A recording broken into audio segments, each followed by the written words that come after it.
കിഴവന് തീരെ വയ്യ. പോറ്റിയെടുത്ത മക്കളാരും ഇപ്പോൾ സഹായത്തിനില്ല.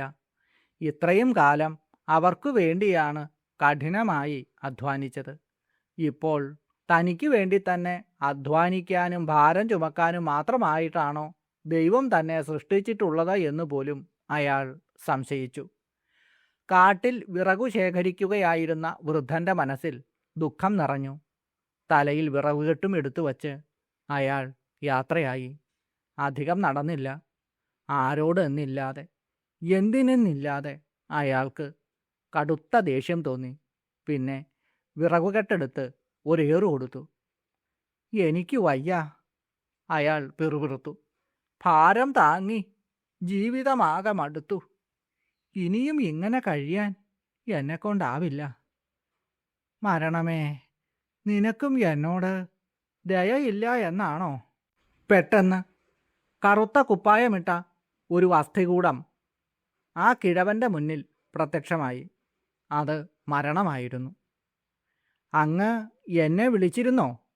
മരണം അയാളോട് ചോദിച്ചു. അങ്ങേക്ക് വേണ്ടി ഞാൻ എന്താണ് ചെയ്യേണ്ടത്?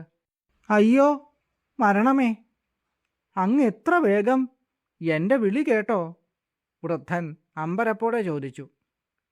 ഈ വിറകുകെട്ട് തലയിലെടുത്തു വയ്ക്കാൻ വിഷമിക്കുകയായിരുന്നു ഞാൻ. അങ്ങ് സഹായിച്ചു എങ്കിൽ വലിയ ഉപകാരമായേനെ. പ്രണവപ്രകാശത്തിൻ്റെ പുതിയ ഒരു അധ്യായത്തിലേക്ക് എല്ലാവർക്കും സ്വാഗതം.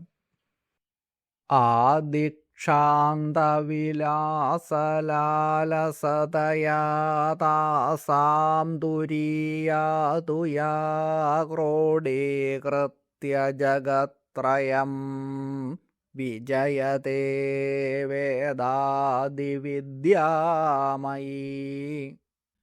താം വാചം മയി സംപ്രസാദയ സുധാകല്ലോലകോലാഹലക്രീഡാകർണനവർണ്ണനീയ കവിതാ സാമ്രാജ്യസിദ്ധിപ്രദാം. ആദിക്ഷാന്തവിലാസലാലസതയ എന്ന് പറഞ്ഞാൽ ആ എന്ന അക്ഷരം മുതൽ ക്ഷ വരെയുള്ള അക്ഷരമാലകളിൽ, അതായത് 51 അക്ഷരങ്ങളിൽ വിളങ്ങുന്ന ദേവി. പ്രപഞ്ചത്തിൻ്റെ ആദിയിലും അന്തത്തിലും ലീലാവിനോദങ്ങളിൽ അമ്മ ഏർപ്പെടുന്നു. താസാം തുരീയാതു യാ, വാക്കിൻ്റെ 4 അവസ്ഥകളായ പരാ, പശ്യന്തി, മധ്യമ, വൈഖരി എന്നിവയിൽ 4ാമത്തേതായ പരാവാക്കായി നിലകൊള്ളുന്നത് ദേവിയാണ്.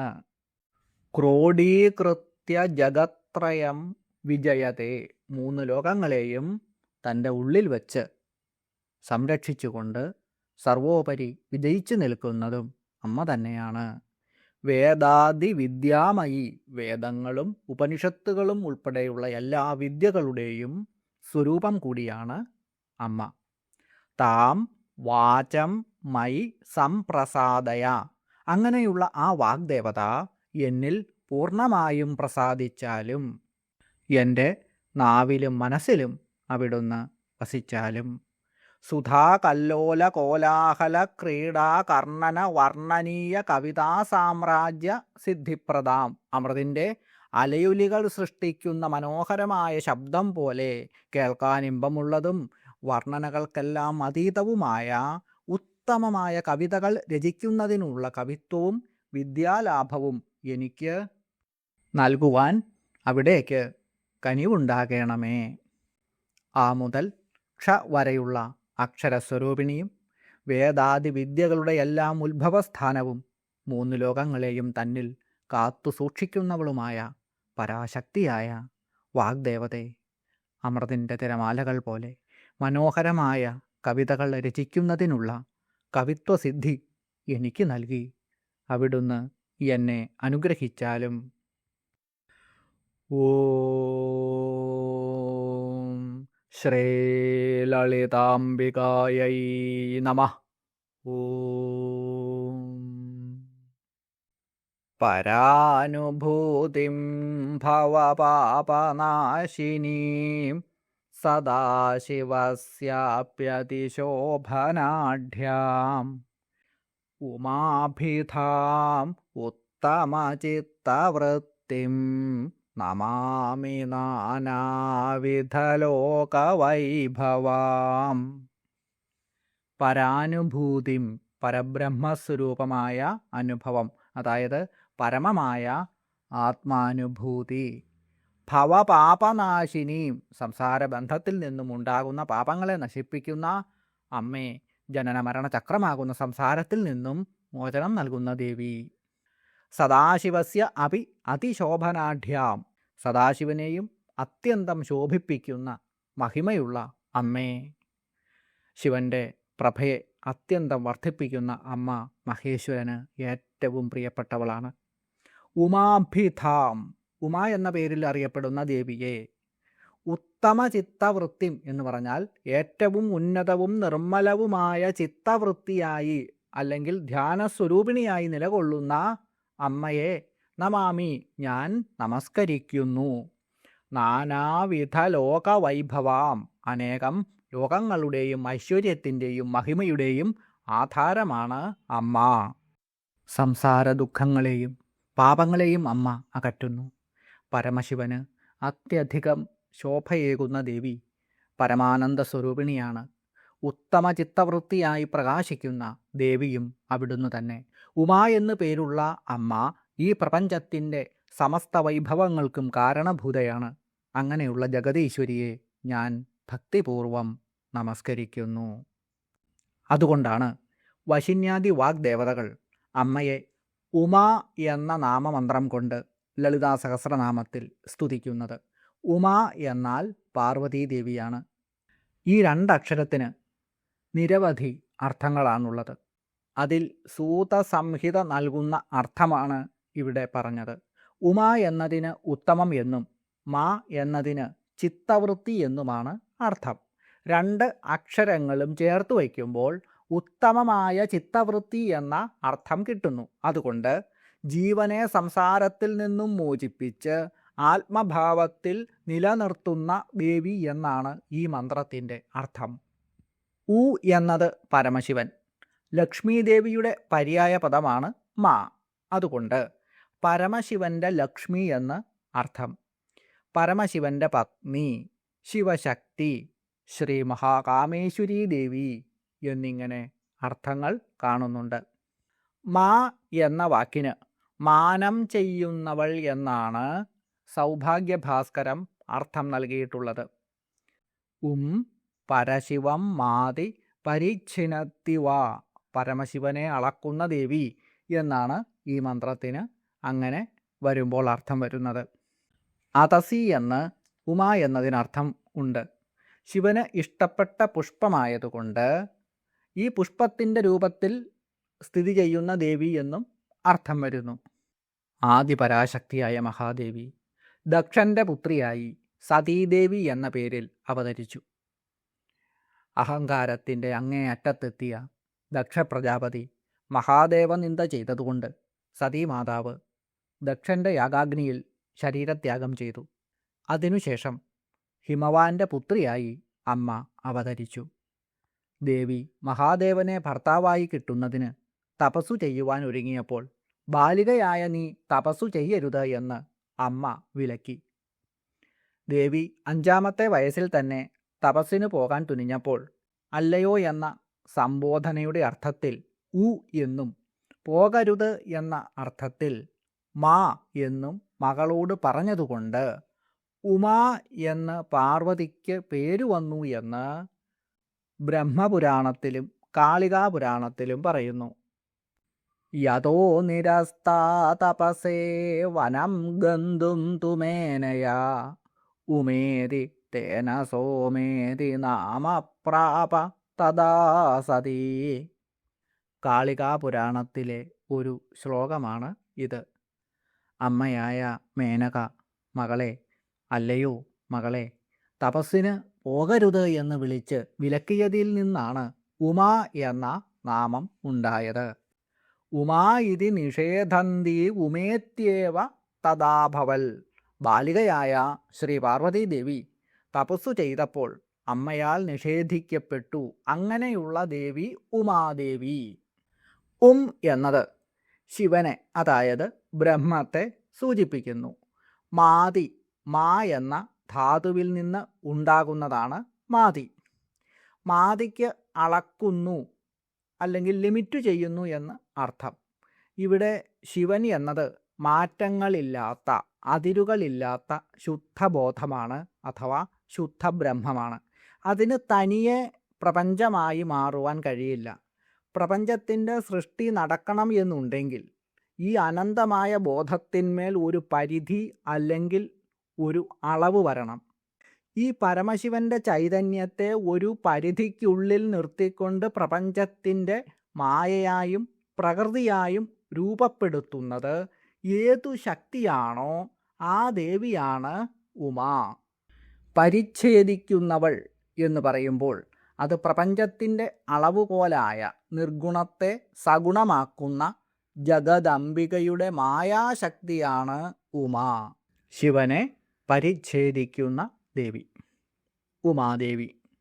ഉമാ എന്ന പദത്തിന് ഇനിയും അർത്ഥങ്ങളുണ്ടോ? ഉണ്ട്. അമ്മയെക്കുറിച്ച് എത്ര പറഞ്ഞാലും എനിക്ക് മതിയാവില്ല. അതുകൊണ്ട് കുറച്ച് അർത്ഥങ്ങൾ കൂടി എൻ്റെ അമ്മയുടെ ഈ നാമത്തെക്കുറിച്ച് പറയാം. അമ്മ അടുത്തുള്ളപ്പോൾ അമ്മയെക്കുറിച്ച് പറയുന്നതിൽ പരം ആനന്ദം വേറെ എന്താണുള്ളത്? ആശ്രയവും ആനന്ദവും അവിടുന്ന് തന്നെ.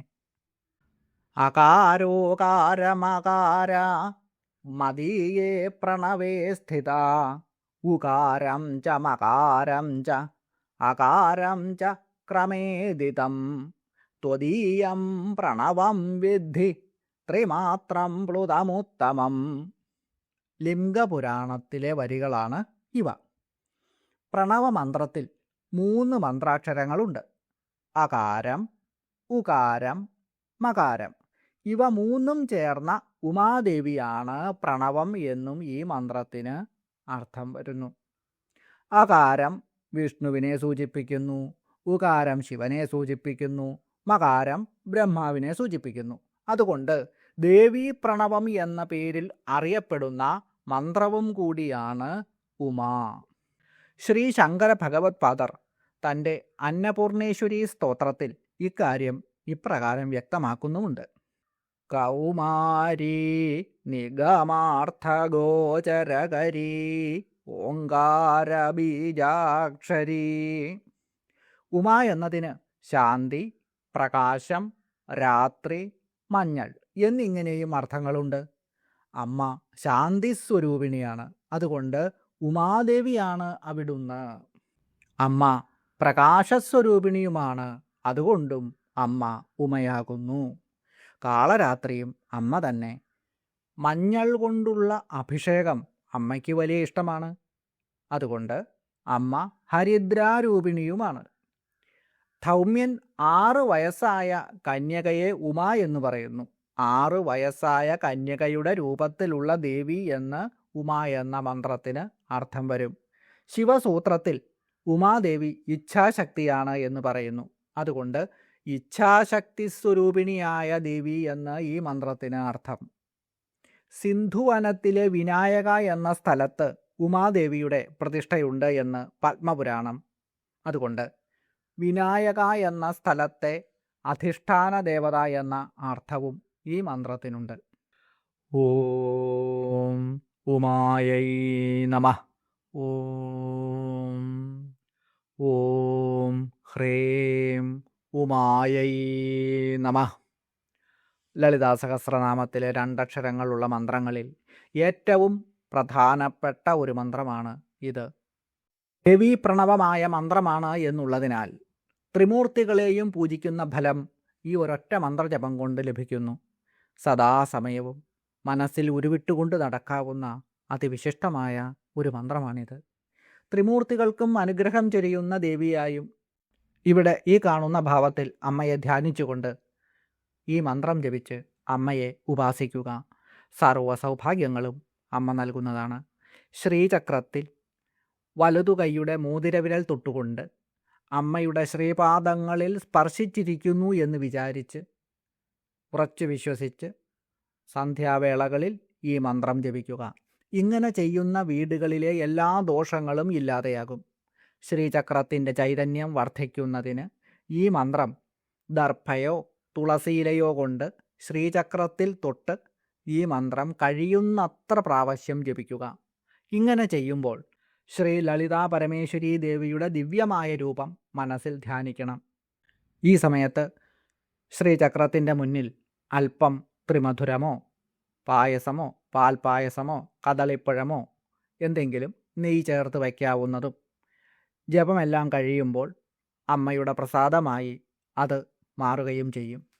ക്ഷേത്രത്തിൽ വച്ച് വിധിപ്രകാരം ശിവപാർവതിമാർക്ക് നിവേദിച്ച പ്രസാദമായി ഇത് മാറുന്നു എന്ന ഒരു മഹത്വവും ഇതിനുണ്ട്. വാണി, ലക്ഷ്മി, പാർവതി ഈ 3 ദേവിമാരെ മനസ്സിൽ ധ്യാനിച്ചും ഈ മന്ത്രം ജപിക്കാവുന്നതാണ്.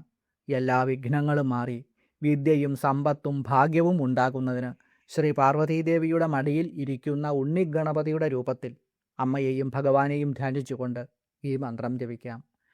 പൂജാവിധികൾ അറിയാവുന്നവർക്ക് നെയ്യ് കൊണ്ട് ഉപസ്തരിച്ച് മുമ്മൂന്നർച്ചിച്ച് തളിച്ച് നേദ്യമായോ മലർനിവേദ്യമായോ സമർപ്പിച്ച് ഈ മന്ത്രം ജപിക്കാം. ശത്രുദോഷം മാറുന്നതിന് മഹിഷാസുരമർദ്ദിനി ഭാവത്തിൽ അമ്മയെ ധ്യാനിച്ചുകൊണ്ടും ഈ മന്ത്രം ജപിക്കാവുന്നതാണ്. ഓം ശ്രീം ഹ്രീം സം ഉമാദേവ്യൈ നമഃ എന്നിങ്ങനെ ജപിക്കുന്ന ഒരു വിധിയുമുണ്ട്. ഇങ്ങനെ ചെയ്യുമ്പോൾ ഗുരുവിൽ നിന്നും മന്ത്രോപദേശം സ്വീകരിച്ചുകൊണ്ട് മാത്രം ചെയ്യുക. ഈ മന്ത്രം കൊണ്ട് ഇതുപോലെയുള്ള നിരവധി കാര്യങ്ങൾ ചെയ്യാവുന്നതാണ്. ഗുരുക്കന്മാരിൽ നിന്നും ലഭിച്ചിട്ടുള്ള ഒരുപാട് കാര്യങ്ങളുണ്ട്, പലതും മറന്നുപോയിരിക്കുന്നു.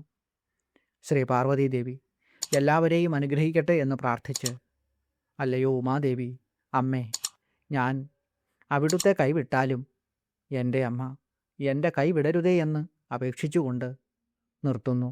നന്ദി, നമസ്കാരം.